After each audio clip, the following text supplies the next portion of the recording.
Hi hello' নমস্কাৰ পুনৰ আকবাৰ স্বাগতম জনাইছোঁ নতুন এটা ভিডিঅ'লৈ। কেনে আছে মোৰ অসমবাসী ৰাইজ? আশা কৰোঁ নিশ্চয় ভালে আছে। সৰ্বপ্ৰথমে সকলোলৈ নৱবৰ্ষৰ শুভেচ্ছা জ্ঞাপন কৰিলোঁ।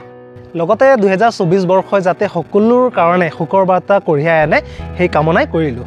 আশা ৰাখিছোঁ 2024 বৰ্ষ মোৰ কাৰণে বহুত ভাল হ'ব, মানে আমাৰ সকলোৰ কাৰণে ভাল হ'ব। কাৰণ আজি আমাৰ ঘৰত মথুৰা বৃন্দাবনৰ পৰা অতিথি আহি আছে আৰু এখেতসকল আহিছে আমাৰ ৰজাগত আছে।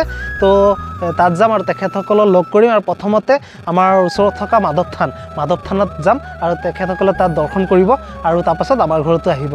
তো আশা ৰাখিছোঁ 2024 মোৰ কাৰণে আৰু লগতে সকলোৰ কাৰণে সুখময় হ'ব। কাৰণ বছৰৰ প্ৰথম দিন আৰু ইমান এটা মোৰ কাৰণে ভাল দিন, কাৰণ আজি মোৰ কাৰণে বহুত সুখৰ এটা দিন। যিহেতু মই যোৱা বছৰ মথুৰা বৃন্দাবন গৈছিলোঁ আৰু তাত গৈ বৈষ্ণৱ মানে যিসকল আহিব তেখেতসকল বৈষ্ণৱ হয় আৰু তাত গৈ তেখেতসকল লগ কৰিছিলোঁ আৰু তেখেতসকলে মোক যথেষ্ট সহায় কৰিছিলে। তাত মন্দিৰ কেইখনমান দৰ্শনো তেখেতে মোক লগত লৈ কৰিছিলে আৰু তেখেতসকল আজি আহি আছে ফাইনেলি আমাৰ ইয়াত। তো ৰজাগড় আহি পাইছে, তাৰ পৰা মই প্ৰথমত তেখেতসকলক আমাৰ ইয়াৰ মাধৱ থান দৰ্শন কৰাম, তাৰপিছত আমাৰ ঘৰত লৈ আহিম। তো ফাইনেলি গাড়ীত উঠি ল'লোঁ আৰু মই আজি অকলে যোৱা নাই, মা আছে পাছফালে, মাক লৈ গৈছোঁ আৰু আমাৰ জ্যোতিও আছে, জ্যোতিও যাব লগত। তো এতিয়া যাম ৰজাগড় গৈ তেখেতসকলক আগত লগ কৰিম। আহি পালোঁ কলনি আৰু এইটো চাইডে মোৰ গাড়ীখন আছে আৰু এইটো চাইডে আছে এখন আশ্ৰম আৰু বৃন্দাবনৰ পৰা অহা অতিথিসকল এইখন আশ্ৰমতে আছে। তো তেখেতসকলক এতিয়া লৈ যাম মাধৱ থানলৈ। তো ইতিমধ্যে আমি মাধৱ থান আহিলোঁ আৰু মাধৱ থান দৰ্শন কৰিলোঁ আৰু মোৰ লগত আছে মানে আপোনালোকক কৈছোঁ অতিথি, এখেত আছে গোসাঁই আৰু মা গোসাঁইহঁত আছে লগত। তো আহিছে আৰু আমি একেলগে সকলোৱে আহিছোঁ ইয়াত মন্দিৰ দৰ্শন কৰিছোঁ। তো মা গোসাঁই সুধিছোঁ কেনেকুৱা লাগিছে ইয়াত আহি? ভাল লাগিছে। পাহাৰটো বহুত সুন্দৰ। মাধৱ থানত লৈ আনিছোঁ আৰু অসমততো তেনেকুৱা পাহাৰ আৰু মন্দিৰ বহুত আছে। তো আমাৰ ওচৰত যেতিয়া মই ইয়াত লৈ আনিছোঁ আৰু খুব ধুনীয়া লাগিছে বুলি কৈছে। তো ওপৰত মন্দিৰ আছে, শিৱ মন্দিৰ, তো তালৈকো লৈ যাম। তো বন্ধুসকল মোৰ লগত আছে মাধৱ থানৰ থানৰ পূজাৰী। তো তেখেতৰ পৰা জানিব বিচাৰিম যে যিহেতু কেইদিনমান পাছত মানে আমাৰ মাধৱ থানত ডাঙৰ এটা অনুষ্ঠান আছে মানে ভাগৱত পাঠ, তো সেই বিষয়ে অলপ জানিব বিচাৰিম আৰু আপোনালোকক জনাম যে কিমান তাৰিখে কি। তো ক'ব নেকি কিমান তাৰিখে অনুষ্ঠান, কেইদিনীয়া? আমাৰ বৰ্তমান নৱম বাৰ্ষিক পাৰ হৈ গৈছে। এই দশম বাৰ্ষিক ভাগৱত ভাগ 2024 আৰম্ভ হ'ব। জানুৱাৰী 18 পৰা 22লৈকে শুভ আৰম্ভণি 18 তাৰিখে, সামৰণি 22 তাৰিখলৈকে, মাঘ মাহৰ 3 তাৰিখৰ পৰা 7 তাৰিখলৈকে আমাৰ ইয়াত ভাগৱত পাঠ আৰু ব্যাখ্যা। আমাৰ ইয়াত অনুষ্ঠান ভাগ সকলো ৰাইজক এই চেনেলৰ জৰিয়তে নিমন্ত্ৰণ আগবঢ়াইছোঁ।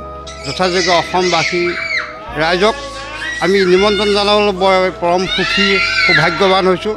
যাতে সকলো ৰাইজক আমি ইয়াৰ পৰাই নিমন্ত্ৰণ কৰিছোঁ আমাৰ অনুষ্ঠান ভাগলৈ। জানুৱাৰী 18 পৰা 22ৰ ভিতৰত অকণমান আহি এই মাধৱ থানত পদাৰ্পণ কৰিলে নথৈ সুখী হ'ম। আমি আপোনালোকক নতুন বছৰত শুভেচ্ছা আগবঢ়াইছোঁ। ধন্যবাদ। আৰু এই ভাগৱত পাঠ আৰু ব্যাখ্যাৰ কাৰণে ক'ৰ পৰা আহিব পাঠক? ভাগৱত পাঠ ব্যাখ্যা আমাৰ এজন আহান নলবাৰী অমূল্য ৰাজবংশী, তেখেতে ভাগৱতৰ আঁত ধৰি ব্যাখ্যা কৰে। আৰু এজন হ'ল নগাঁও ডিষ্ট্ৰিক্টৰ অমল শইকীয়া, ননৈ গুমুঠা গাঁৱত। এই দুজনে আমাৰ বিশেষ অতিথি। তাৰ বাদে আৰু অন্যান্য লোক দূৰৰ পৰা আহে, তেওঁলোককো সুবিধা প্ৰদান দিয়া যায়। সকলো ৰাইজৰ সহানুভূতিতে এই অনুষ্ঠান ভাগ এই দশম বাৰ্ষিক নৱম বাৰ্ষিক পাৰ হৈ গৈছে। দশম বাৰ্ষিকৰ কাৰণে আমি ৰাইজ সজাগ হৈ আগবাঢ়ি আহিছোঁ। নমস্কাৰ। ধন্যবাদ।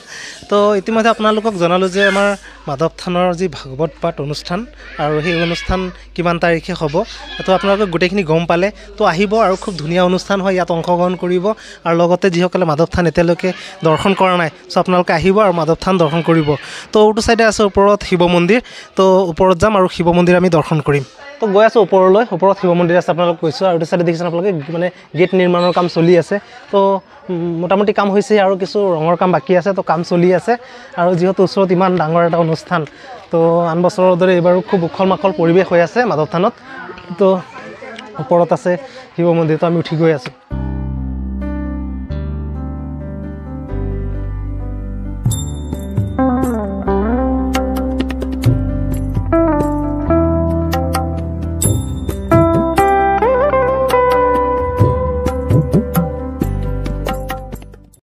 তো বন্ধুসকল 2024 বৰ্ষৰ মোৰ এইটো প্ৰথমটো ভিডিঅ' আৰু আজি ভাবিছোঁ এই ভিডিঅ'টো বহুত বেছি স্পেচিয়েল আছিল কাৰণ আজি বছৰৰ প্ৰথম ফালে মাধৱ থানত আহিছোঁ আৰু বৃন্দাবনৰ পৰা অহা অতিথিসকলক ইয়াত লৈ আনিছোঁ আৰু মন্দিৰ দৰ্শন কৰিছে আমিও কৰিছোঁ তো এইটো সৌভাগ্য আমাৰ কাৰণে তো বহুত বেছি স্পেচিয়েল ভিডিঅ' ভাবিছোঁ আজি এইটো তো ভিডিঅ'টো আপোনালোকে চালে আশা কৰোঁ ভিডিঅ'টো চাই ভাল পাইছে ভাল পালে লাইক শ্বেয়াৰ কমেণ্ট আৰু লগতে চেনেলটো ছাবস্ক্ৰাইব কৰিব নাপাহৰিব তেন্তে আকৌ পৰৱৰ্তী বেলেগ এটা ভিডিঅ'ত লগ পোৱাৰ কাৰণে ধন্যবাদ